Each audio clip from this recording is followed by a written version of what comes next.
जय गुरु जी, शुक्राना गुरु जी, अनंतम शुक्राना हमारे गुरु जी महाराज का। ओम नमः शिवाय, शिव जी सदा सहाय। ओम नमः शिवाय, गुरु जी सदा सहाय।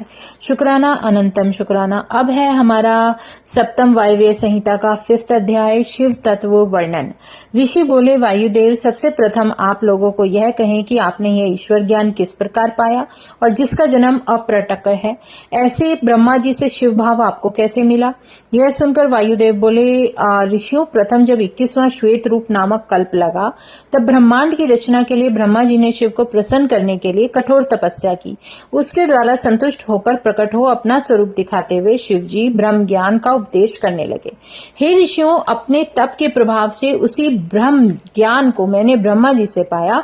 और ऋषि बोले, अस्तु, अब यह कहिए कि परमानंद प्राप्ति करने वाला परम पवित्र एवं ब्रह्म ज्ञान आपको कैसे मिला? वायु बोले, प्रथम जो मैंने पशुपात पति संज्ञक ज्ञान प्राप्त किया, सुख के इच्छुक पुरुषों को उसमें परम निष्ठा रखनी चाहिए। ज्ञान से ही अज्ञान तथा उत्पन्न दुख दूर होते हैं और ज्ञान से ही तो वस्तु विनाशक है।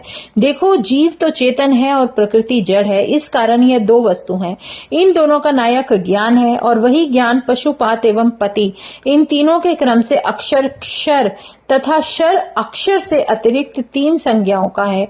और अक्षर तो पशु है और क्षर पाश है और क्षर और अक्षर से बाहर पति संज्ञक है। ये तीनों नाम तत्वज्ञ कहते हैं। क्षर प्रकृति है, अक्षर पुरुष है।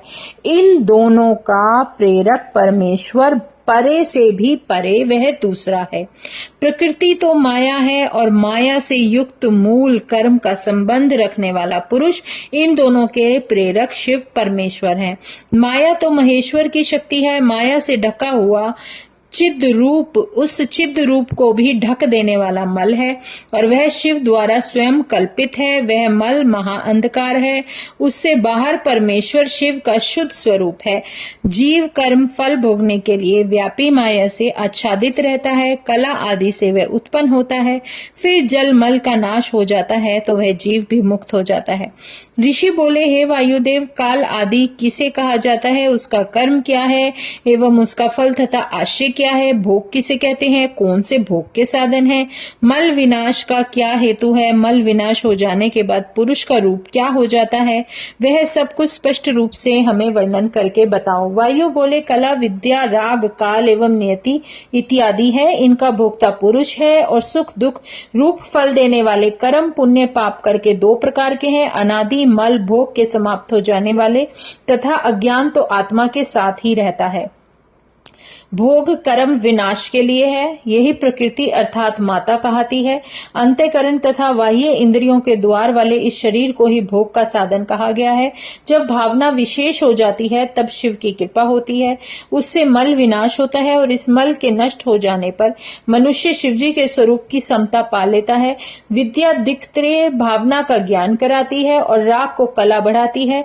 उसका नाशक काल है और देव शक्ति उसकी नेता है। जो अप्रटक नाम से कहता है, उसकी कला से अभिव्यक्त एवं अनभिव्यक्त लक्षण कहे गए हैं। सुख दुख में मोहित होकर जो आत्मा है, उस कला वाला पुरुष प्रकृति जन्य सत्व रज तम इन 3 गुणों को भोगता है और सुख के कारण दुख रूप को साधारण राजस एवं प्रवृत्ति निवृत्ति सहित स्तंभ तथा मोह, ये दोनों तामस कहे गए हैं। सात्विक को गति ऊर्ध्व है और राजस की मध्यम एवं तामस की अधोगति कही गई है। पंचभूत, पंच तन मात्रा, पंच ज्ञानेन्द्रिय, पंच कर्मेंद्रिय, प्रधान बुद्धि, मन, अहंकार, ये चारों अप्रटक विकार युक्त हैं। इनके हेतु दशा प्राप्त करके अव्यक्त कहता है।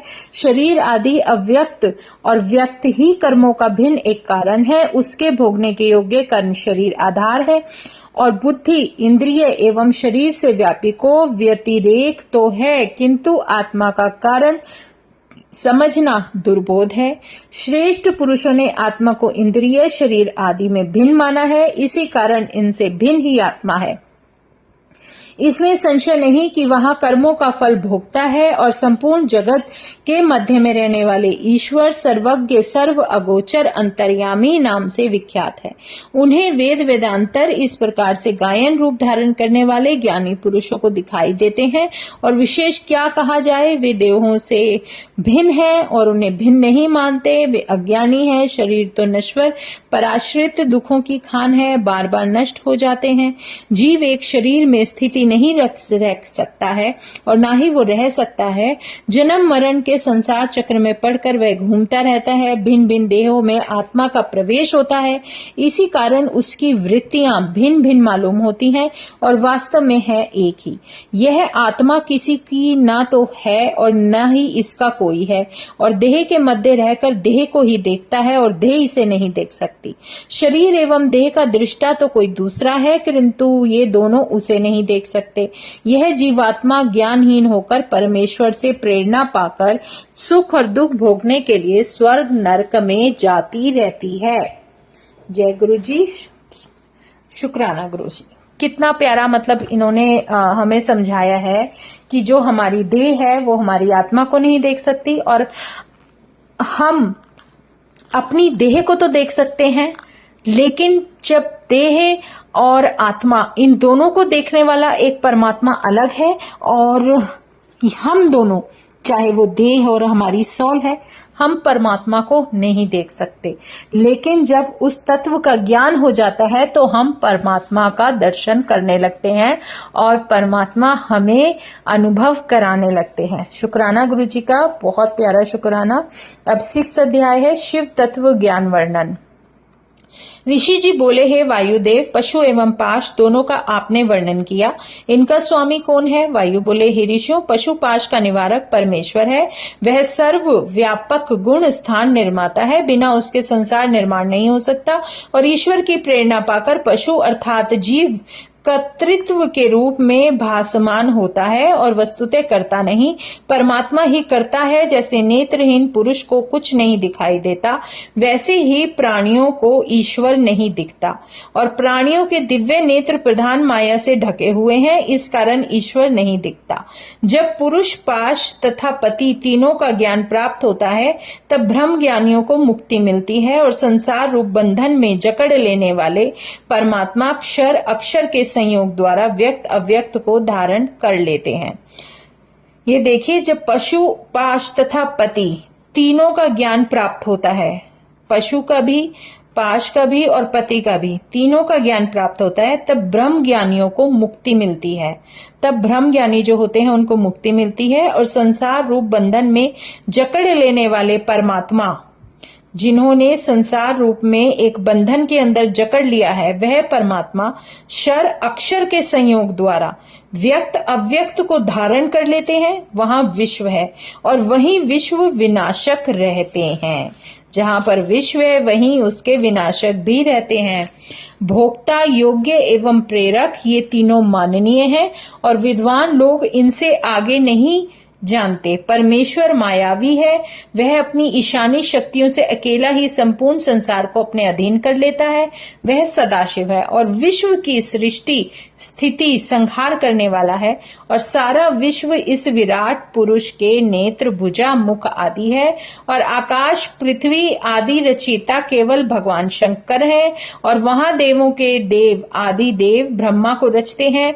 सभी देवों के पालन और कार्य भी वही करते हैं और नेत्रों के बिना ही वे सब कुछ देखते हैं, बिना कान सुनते हैं। छोटे बड़े अणु परमाणु सब में वही एक निवास करते हैं। अतः पुराण पुरुष है और अपनी शक्ति द्वारा अकेले ही त्रिलोक की रचना करते हैं और रचकर फिर उसे नाश भी कर देते हैं। इस विश्व रचना के अद्भुत कार्य करने वाली यह शिव शक्ति अजा नाम करके है। इसका वर्ण लोहित, शुक्ल तथा कृष्ण है। अपने समान रूप वाले दूसरे से यह सेवित उत्पन्न करने वाली है। इसी के साथ पुरुष सोता है, उपभोग करने के बाद इसे त्याग भी देता है। संसार रूपी वृक्ष की भांति अवस्था वाले जीवात्मा एवं परमात्मा रूप दो पत्ते हैं। इन दो में जीवा जीवात्मा अपने किए कर्म भोगता है और परमात्मा इसका दृष्टा रहता है। सदाशिव अकेला है और अनेकों प्रकार से एक एक को रचकर उसमें अपने ईश्वर का अधिकार भी स्थापित करता है। दसों दिशाओं में अपना तेज प्रकाश फैला देता है, फिर भी वह अद्वितीय उदासीन होकर रहता है। और गुह्योपनिषद में लिखा है कि इस परब्रह्म को तो देवता तथा ऋषियों ने जाना है, जो कि गुह्योपनिषद में छिपे जगत के आदि ब्रह्मा को रचने वाले हैं और इस भावना से प्राप्य अनिभाव तथा अभाव एवं कला के रचने वाले हैं। इन्हें जानकर ही मनुष्य जन्म मरण के चक्र से मुक्त हो जाता है। सबके स्वामी, स्थिति, पालन, संहार करने वाले हैं।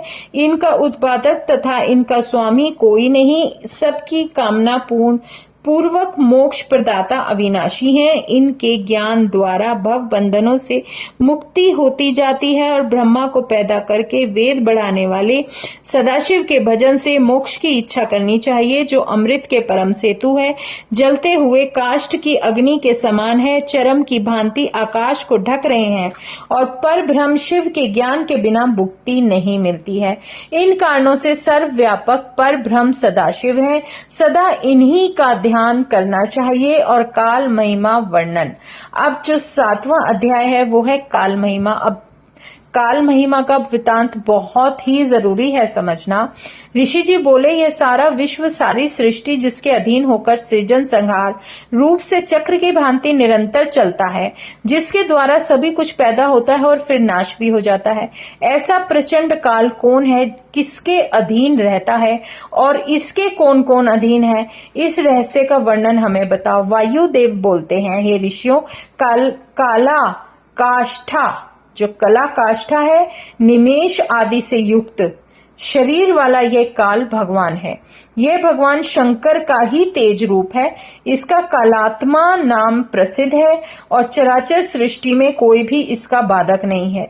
ईश्वर की इच्छा से ही यह विश्व भर का नायक बन रहा है और महेश्वर की अशांशा रूप शक्ति इस कलात्मा में कार्य कर रही है और इसी के द्वारा ही यह विश्व को अधीन किए है और आप स्वच्छंद रहते हैं। यह काल सदाशिव के अधीन है, क्योंकि शिव शक्ति इसमें विद्यमान है, तभी तो इसका रोकना महाकठिन है। कोई भी इसका उल्लंघन नहीं कर सकता। यह अपने बल से ही त्रिलोकी पर अपना अखंड राज्य कर रहा है। शिव शक्ति द्वारा यह भी सबका इच्छित अनिच्छित सुख दुख देने का फल देने वाला है। समय समय पर यह शीत उष्ण वायु चलाता है, समय अनुसार मेघ जल बरसा देते हैं। समय समय पर ही सूर्य नारायण अपनी तीक्ष्ण किरणों से जगत को तृप्त करते हैं और फिर शांत भी कर देते हैं। समय के अनुसार खेतों में अन्न आदि पैदा हो जाते हैं और वृक्षादिकों में फल फूल भी समय अनुसार लग जाते हैं। इन्हीं कारणों से यह काल भगवान शिव शक्ति द्वारा जगत को जीवन देता हुआ कारण बन रहा है। जो इस काल तत्व को तत्व रूप से समझ जाते हैं, वे ही इसका उल्लंघन कर लेते हैं। फिर जाकर उनको परमेश्वर शिव जी के दर्शन हो जाते हैं। अब है 8 अध्याय, तीनों देवों की आयु का वर्णन। अब तीनों देवों की आयु बताई जा रही है। ऋषि बोलते हैं, वायुदेव, अब कृपा करके आयु का परिमाण एवं संख्या बताओ। वायु बोले, हे ऋषियों, हम पहला आयु का वर्णन परिमाण निमेष मात्र ही कहते आए हैं। वैसे तो प्रलय काल तक ही संध्या रूप काल की पूर्ण अवधि है। जब 15 निमेष व्यतीत होते हैं तब काष्ठा होती है और 30 काष्ठाओं का एक मुहूर्त तथा 30 मुहूर्त का एक दिन रात। ध्यान देने वाली बात है, जो ये समझाने की कोशिश कर रहे हैं कि 30 काष्ठाओं का एक मुहूर्त तथा 30 मुहूर्त का एक दिन रात और 15 दिनों रात्रों का एक पक्ष। यह पक्ष शुक्ल कृष्ण नाम से 2 प्रकार का है। फिर 2 पक्षों का एक महीना है और फिर दोनों पक्ष पितरों के दिन और रात है। कृष्ण पक्ष में पितरों की रात होती है और शुक्ल पक्ष में दिन होता है। और लौकिक मान से जब 6 महीने गुजरते हैं तो एक अयन होता है। इस प्रकार जब 2 अयन होते हैं तो मनुष्यों का 1 वर्ष होता है और मनुष्यों का साल भर देवताओं का दिन रात होता है। मतलब जो मनुष्य जीवन मिला है उसमें जो पूरे साल का जो समय है वो देवताओं का सिर्फ दिन और रात है, एक दिन और एक रात। और मनुष्यों की एक अयन दक्षिण दूरी उत्तर। इस प्रकार दक्षिणायन होने पर देवताओं को रात तथा उत्तरायण होने पर दिन होता है। मनुष्यों के 308 वर्ष, देवताओं का एक वर्ष गुजरता है और इस प्रकार देवताओं के वर्षों से युगों की गणना की जाती है और युग 4 होते हैं, सतयुग, त्रेता, द्वापर तथा कलयुग। देवताओं के 4 सहस्र वर्षों का सतयुग होता है।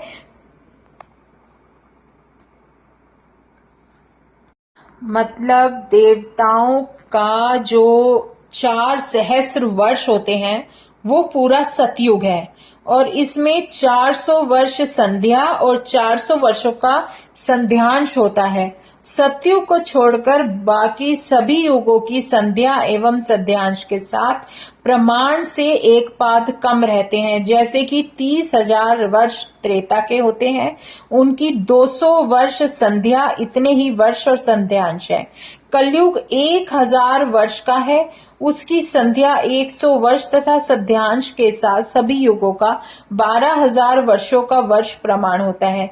जब ये चारों युग सतयुग, द्वापर, त्रेता और कलयुग 1000 वर्ष गुजर जाते हैं तो एक कल्प हो जाता है। इस प्रकार 71 चतुर्युगी का एक मनवंतर होता है और एक ही कल्प के मध्य में 14 मनु हुआ करते हैं। इस प्रकार गणना करते करते सैकड़ों हजारों मनु, मनवंतर, कल्प आदि अब तक गुजर गए हैं। ना कोई जान सकता है और ना ही गिन सकता है। और अव्यक्त रूप परब्रह्म शिव द्वारा पैदा हुए ब्रह्मा का कल्प नाम का एक दिन एवं कल्प का एक वृक्ष कहा जाता है। यह एक वर्ष के बराबर है। जब 8000 वर्ष बीत जाते हैं तो ब्रह्मा का एक युग हो जाता है और 1000 युगों का एक सवन होता है। इस प्रकार 3000 सवनों का समय जब बीत जाता है तब ब्रह्मा की आयु पूर्ण हो जाती है और ब्रह्मा का एक दिन पूरा होने पर 14 इंद्र हो जाते हैं और यह इंद्र ब्रह्मा के एक महीने में 420 होते हैं और एक साल में 5040 होते हैं और ब्रह्मा की आयु में 5,40,000 इंद्र उत्पन्न भी होते हैं और मर भी जाते हैं। इसी प्रकार ब्रह्मा की पूरी आयु, विष्णु का एक दिन और रुद्र का जब एक दिन होता है तो विष्णु की आयु पूरी होती है और ईश्वर का जब एक दिन होता है तो रुद्र की आयु पूरी हो जाती है।